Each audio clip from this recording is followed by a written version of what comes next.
South Sudan's aviation industry is under scrutiny after at least 4 crash landings in Upper Nile State this year.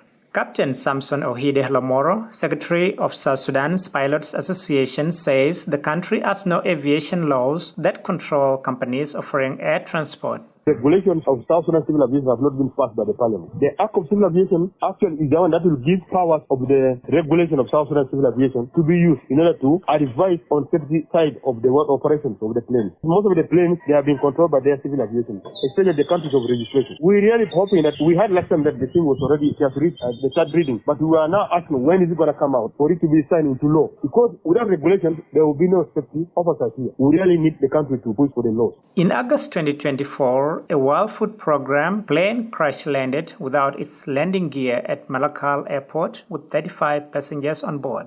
One passenger who was on board that flight, Ayai Deng Tir, says the crew was not professional. There were people who panicked, but most of us were resilient. So what we were doing at the Tarafi was talking, listening to some music and even videos, because the crew members were the one affected mostly more than us. They were not talking, even in the plane. So we were doing some sort of Tarafi, joking and all this. So that one was actually making a great calm to the other people who panicked. Malek Bol, who witnessed the plane crash land, says he was wondering how the plane would land without landing gear. The plane land down, like this.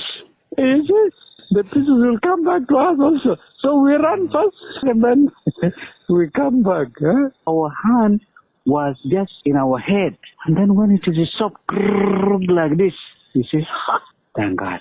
We were the first people who were celebrate for the life of those people who are inside. Bol Majoklwal, acting director of Malakal Airport, says a committee is investigating the causes of repeated plane crashes at Malakal Airport.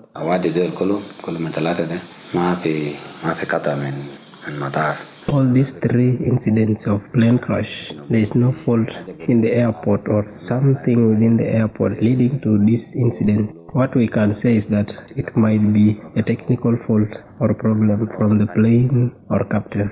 Answer to these questions will only be clear if investigation committee dig deep and come out with their findings. World Food Program released a statement on August 9th confirming that all 35 passengers aboard the flight from Aban survived the crash.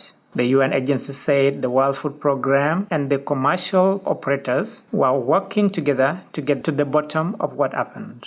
For VOA News, I am Mamer Abraham Kuot, reporting from Upper Nile State's capital, Malakal.